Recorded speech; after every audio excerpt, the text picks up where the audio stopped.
Cause she fit the battle of Jericho and the walls came tumbling down. Hallelujah. Mes bien chers frères, aujourd'hui nous assiégeons Jéricho et il faut la prendre d'assaut. Quels vont donc être les moyens d'attaque? On ne tire pas l'épée, on ne dresse pas la machine de guerre, on ne brandit pas les javelots contre elle. Seules sont utilisées les trompettes des prêtres et elles font s'écrouler les murailles de Jéricho. Dans la Sainte Écriture, nous rencontrons souvent Jéricho comme la figure de ce monde. Par exemple, lorsque l'Évangile nous dit « Un homme descendait de Jérusalem à Jéricho et il tomba sur des bandits. » Cet homme, c'est évidemment la figure d'Adam, chassé du paradis et exilé dans ce monde.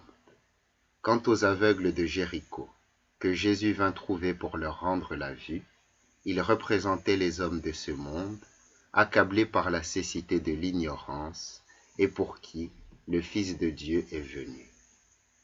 Or, cette ville de Jéricho, c'est-à-dire notre monde, doit s'effondrer, car depuis longtemps, les livres saints ont annoncé la fin du monde. Or, comment donc ce monde finira-t-il? De quelle manière? Par le son des trompettes, nous dit l'Écriture. Mais de quelle trompette parle-t-on? Demandons à saint Paul de nous dévoiler ce secret. Écoutez donc ces paroles. Elle sonnera la trompette, et ceux qui sont morts dans le Christ ressusciteront impérissables. Ou encore, sur l'ordre de Dieu, à la voix de l'archange, au son de la trompette, le Seigneur descendra du ciel. C'est alors qu'au son de la trompette, notre Seigneur Jésus, comme Josué, triomphera de Jéricho, et sa victoire sera si accablante que seule la courtisane avec toute sa maison sera sauvée.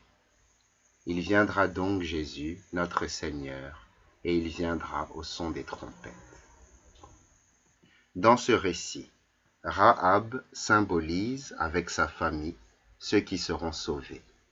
Que le Seigneur la sauve, elle seule qui accueillit ses éclaireurs, c'est-à-dire ses apôtres, avec foi et soumission, et les installa dans le haut de sa maison.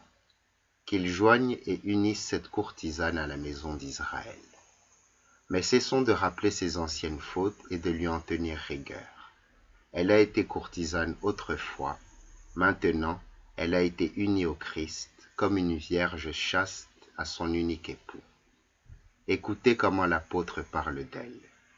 Je vous ai fait rencontrer le seul époux, et vous êtes l'épouse chaste que j'ai unie au Christ. Il en venait celui-là même qui disait, « Nous étions autrefois tous insensés, errants, égarés, esclaves de toutes sortes de convoitises et de jouissances. » Faut-il de plus longs commentaires pour vous expliquer comment la courtisane n'est plus une courtisane? Écoutez encore saint Paul. Vous avez été tout cela, mais tous vous avez été lavés et vous avez été sanctifiés au nom de Jésus-Christ notre Seigneur et dans l'Esprit de votre Dieu. Pour qu'elle n'échappât en effet à la ruine de Jéricho, Rahab a reçu des éclaireurs, le signe très puissant du salut, le fil écarlate, car c'est par le sang du Christ que l'Église universelle est sauvée. En Jésus-Christ, notre Seigneur, à qui appartiennent la gloire et la puissance pour les siècles des siècles. Amen.